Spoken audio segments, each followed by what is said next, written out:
Hi, mystery readers. I'm Alexandra Amore. This is It's a Mystery Podcast, and I'm here today with Cassie Page. Hi, Cassie. Hi, how are you, Alexandra? Very well, thank you. Thank you so much for being on the show.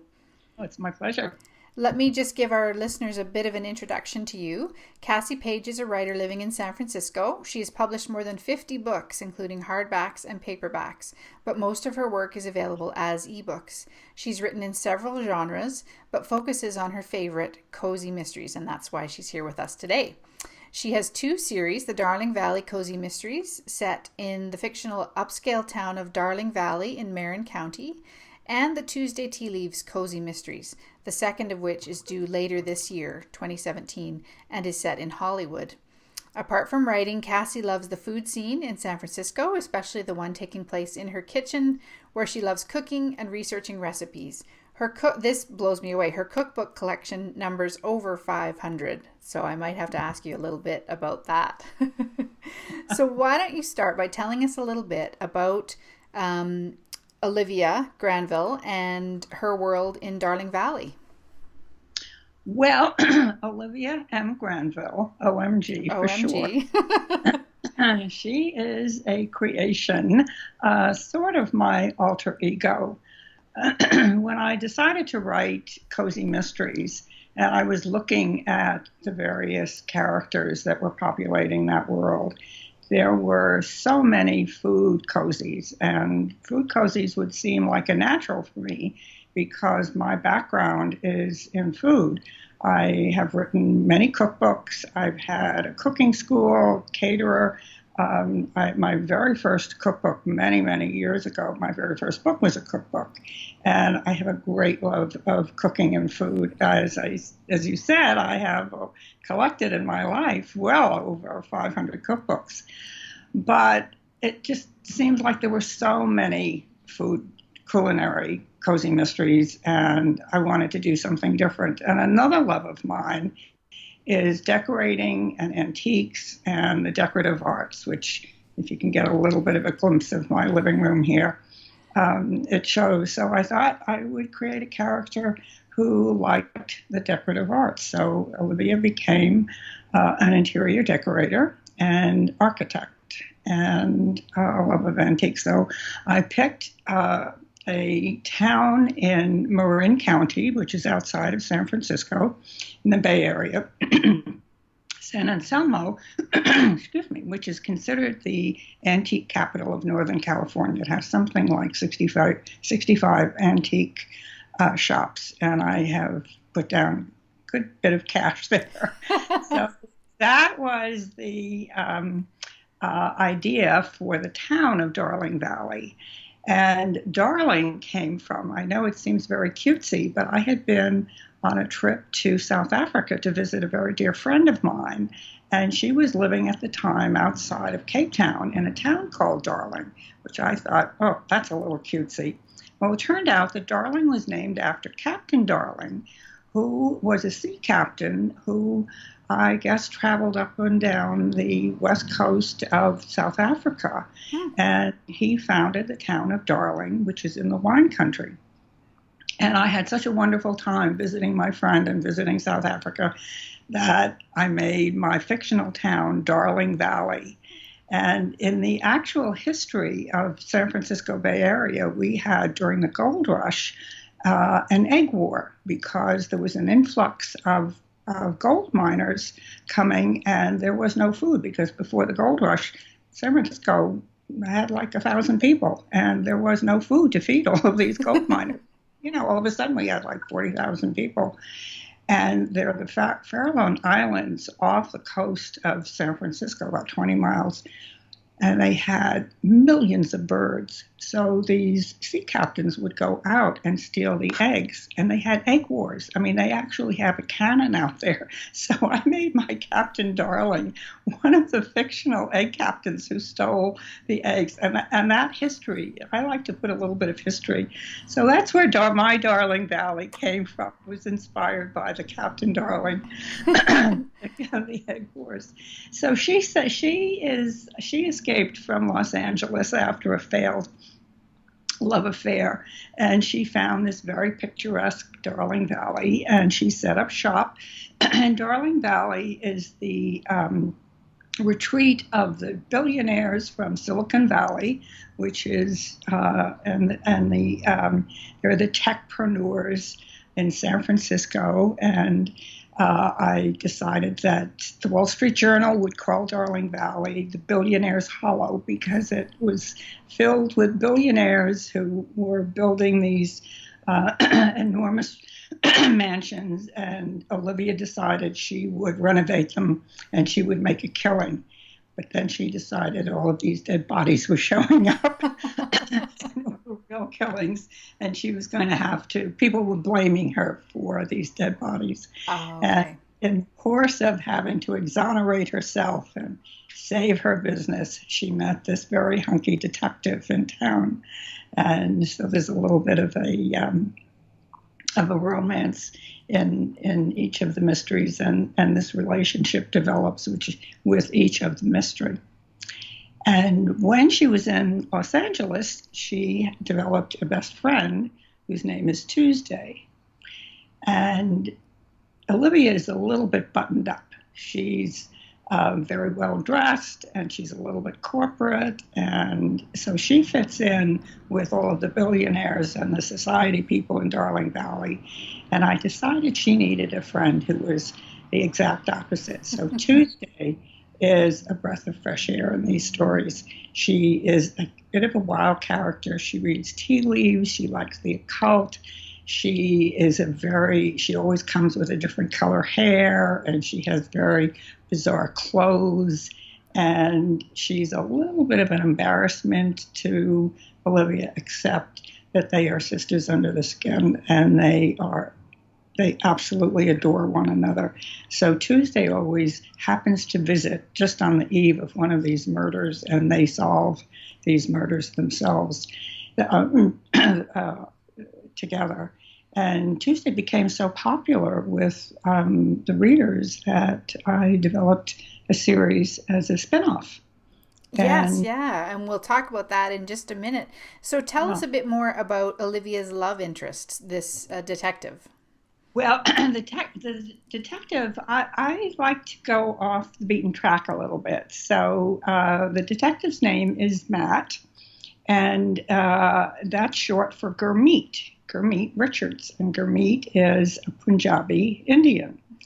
And Gurmeet came to me because in the course of my publishing books, I became acquainted with a Scotsman whose name was Gurmeet, and he is a Punjabi Scotsman who writes books, and we sort of had a little exchange about books.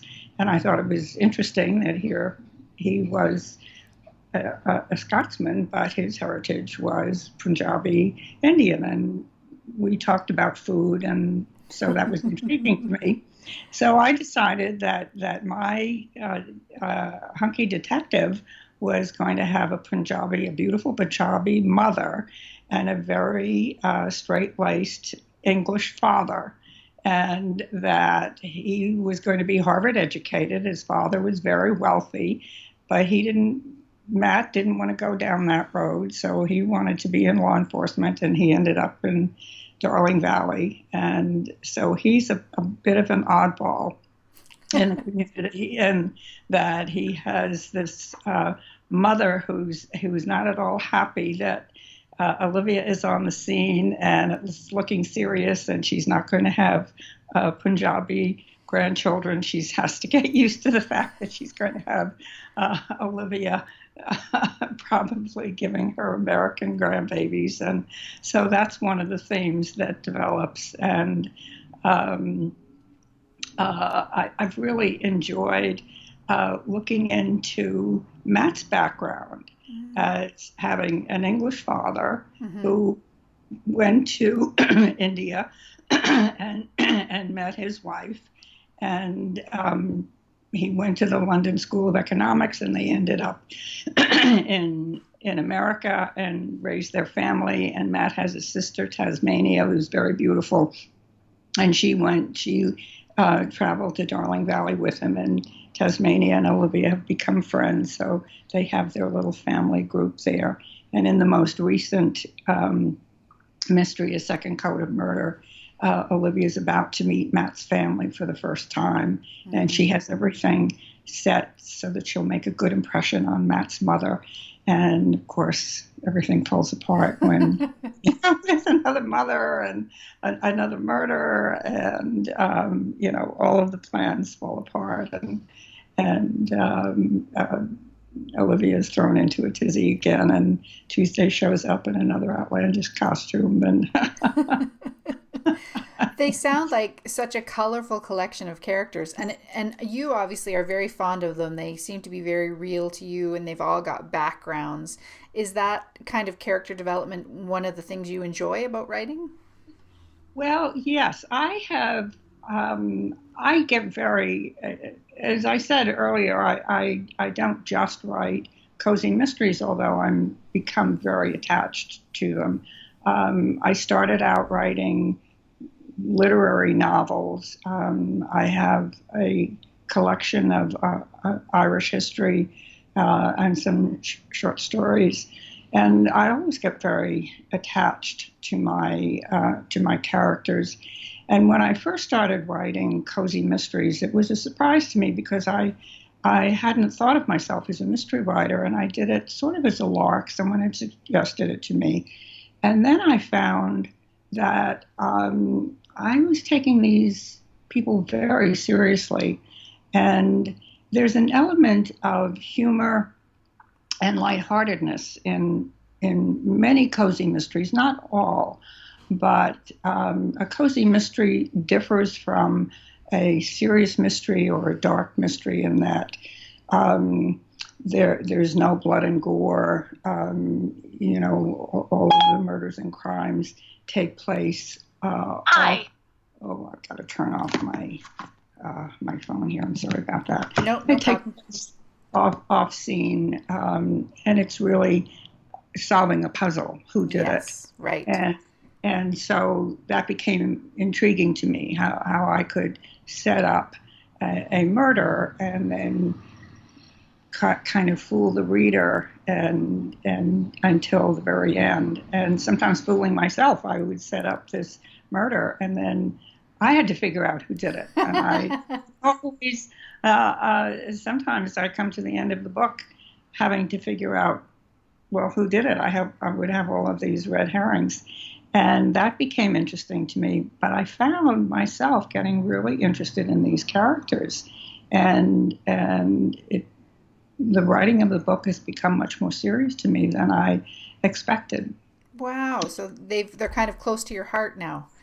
They really are. They really are. And I like to put, like sometimes I've read cozy mysteries and they are just very lighthearted. Mm-hmm. And there isn't very much. They're very escapist, and I don't mean that in a pejorative way, but they sort of take you out of your everyday life.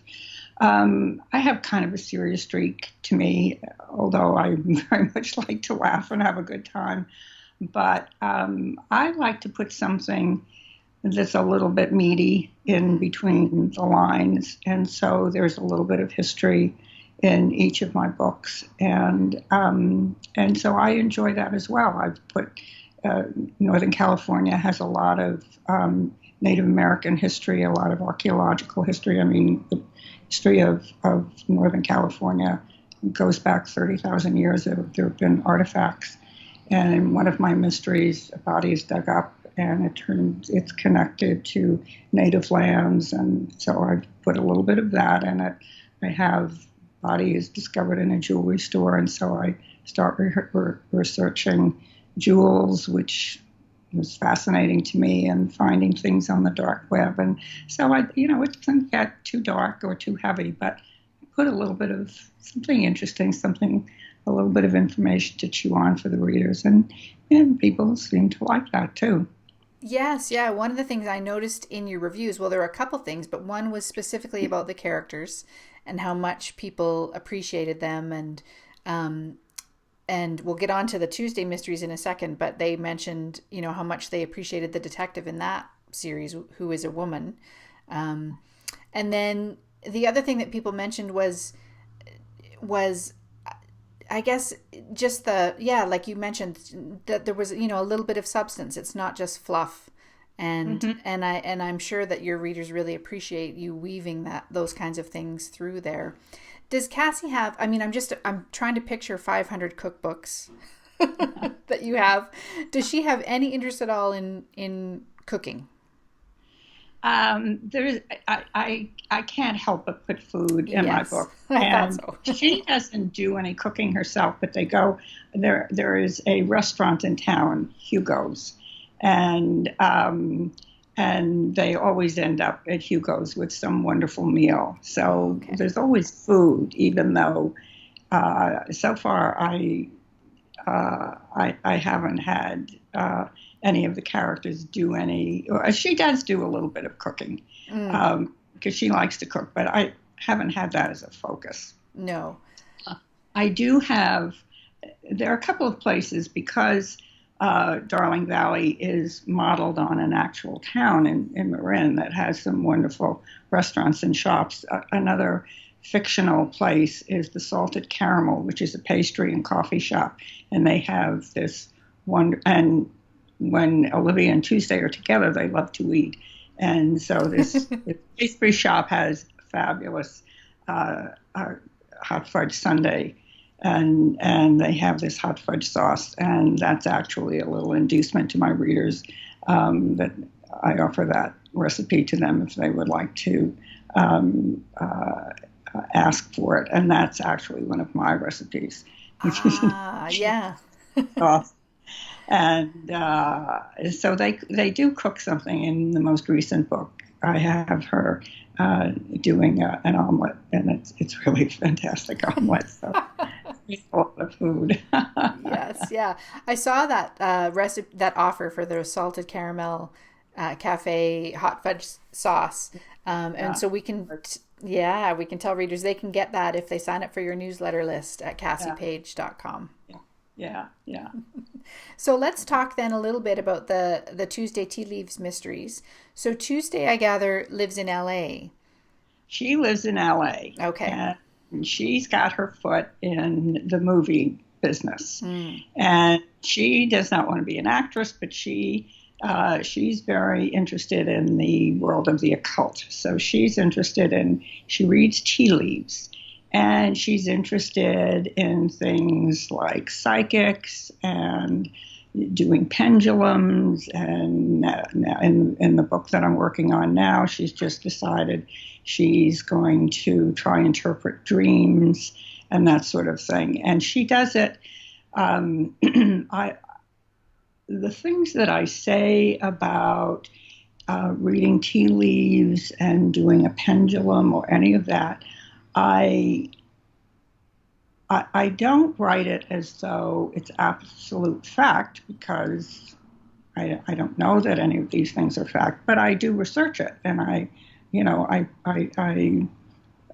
just offer it to readers if they're interested. But I always put a little clue in whatever. I try to figure out what's a clue, and then I try to find the basis for it in. For example, her first book is called A Corpse in a Teacup. So I kept looking for symbols in the literature on tea leaf reading, and then I plunked that into one of the readings that she gave for the character. And so she's a very quirky character. She has a real heart of gold. She sort of stumbles through life, and she comes out on the good end. And she and Olivia absolutely have one another's back. And, they've been through a lot together. They're very, very different, but under the skin, they just absolutely understand one another. They're what true best friends are and should be, totally loyal to one another. Oh, that's lovely. And I really enjoy about that friendship. Oh, that's so nice. And I wanted to go back actually to something you mentioned earlier, which was that sometimes you get to the end of the book and you don't know who's done it. Yeah. So I gather then that you're not a plotter in the sense that you don't plan it all out beforehand.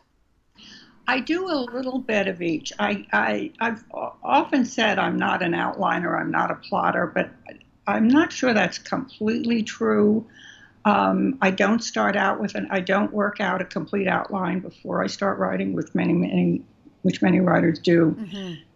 and particularly writers of mysteries. I think it's probably a good idea, but the way my brain works, and I've been writing for so many years and I can't seem to change this, um, I get an idea and it comes from, like, for a second coat of murder, I saw a cover and I saw cans of paint with blood dripping down, and I thought, oh, that's a great idea for a story, second coat of murder. And then I had to make up a book to go along with the cover, and I literally had the cover before I had the story. Wow. So I had to work from that, and I liked the story that came up with it. And so I get the idea, and then I do have to do some plotting. It has to make sense. I don't like books that go off on a tangent and you don't know where it's going. So sometimes I will write and then I have to stop and start organizing my thoughts, and I have to look at it and figure out, okay, what's going on here. Mm-hmm. So I do a little bit of both. I start at the beginning and I work to the end. I don't jump around. I don't write scenes and then go back and figure out where they should go. Mm-hmm. And I think in that way I'm a very organized writer, Mm-hmm. but I'm not strictly a plotter. I'm a little bit of both. Right. Yes. I find that as I write, I know this sounds silly, but as I write, the material comes out of my fingers. It just does. I write and I see it coming on the page and I think, where did that come from? Yeah. And so when I try to really be a strict outliner, I don't have the ideas. I can't, I think writers have to work with their own process. Mm-hmm. That's what I've come to in all the years I've been writing. Yes. Yeah. And that's the way I do it. Well, and if it works for you, then why change it? Yeah. And there are people who, I teach writing and I love writing and I love the process of writing. Mm-hmm. So I off for a very long time on this. But there are people who are so adamant that you must outline or you must write by the seat of your pants. And when I was a young writer and a new writer, I read a lot about you have to outline. Mm-hmm. And I think I wasted a lot of time trying to outline, and I would put things down on the page and nothing would come. But if I would sit back in the days of typewriters, things would flop. And so after a while, I thought, that's the way I have to do it. Yeah, and I think that's the most important thing for any writer is just to know their own process, to know what works for them. That's what matters. Yeah, to learn that, you have to do it every day. I am an absolute believer. The one thing I do believe in, even if it's only 15 minutes, you must do it every day. Oh, okay. And a writer. I've 25, 30 years I write every day. Yes, yeah. And so is there a routine to that? Do you write first thing in the morning or just it doesn't matter? Well, when I was working, it took a long time before writing was my work. Mm-hmm. I would write before work, so I would get up early in the morning and write before I went to work. Yeah. And so that became my habit.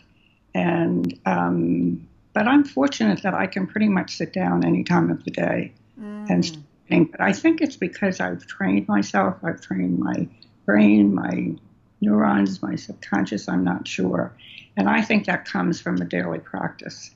I think if you train yourself to write every day, when you sit down, your brain knows, okay, it's time to write, and it's there. It doesn't mean it's always good. It doesn't mean it's your best work, but the words come, and that's what I just an absolute avid believer in. You must write every day. Mm-hmm. Some comes from that. More than just words comes from that. Right. Yes. Yeah. It's almost like a spiritual practice for me, learning about myself, learning so much from writing every day. Yeah. Oh, that's lovely. Well said.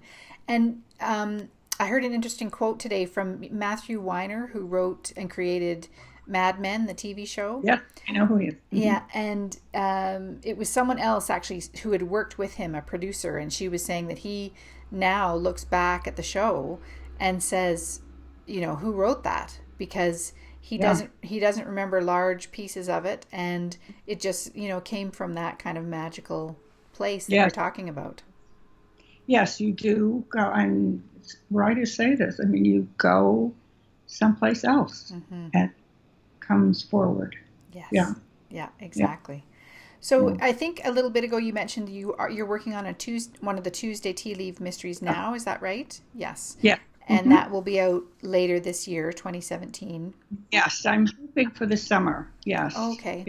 Yeah, yeah. And I had a bit of trouble writing the last Olivia book. I kept getting interrupted for various reasons and losing the thread of it. But the Tuesday book is very clear to me. And so I'm hoping I'll have an easier time with it. So far, I'm having a lot of fun with it. And it's coming a lot faster. Good. And that will be the second in the series. And you plan for more as well? Oh yeah, as long as people like them. Yeah. Oh, very good. That's great. Well, this has been amazing, Cassie. Thank you so much for speaking to me today. So why don't you let our listeners know where they can find more about you and your books? Well, I have a website, CassiePage.com and Cassie Page Books. My books are available on Amazon. And I have other books. If you go to HelenCassidyPageBooks.com, you can see cookbooks and children's books and other things. Great. And we mentioned earlier that people can get the hot fudge sauce recipe if they go to CassiePage.com. Yes. And also there's a link in all of the books if you click that on. Oh, okay. I really encourage people. It's a wonderful recipe. When I make it, it's very hard to keep it in the refrigerator. I can. Yes, it doesn't last long. It doesn't. Well, I will put links in the show notes to your website so people can see where to find you. And we should say Cassie is with an IE, CASSIE, page.com. Yeah. So, yeah.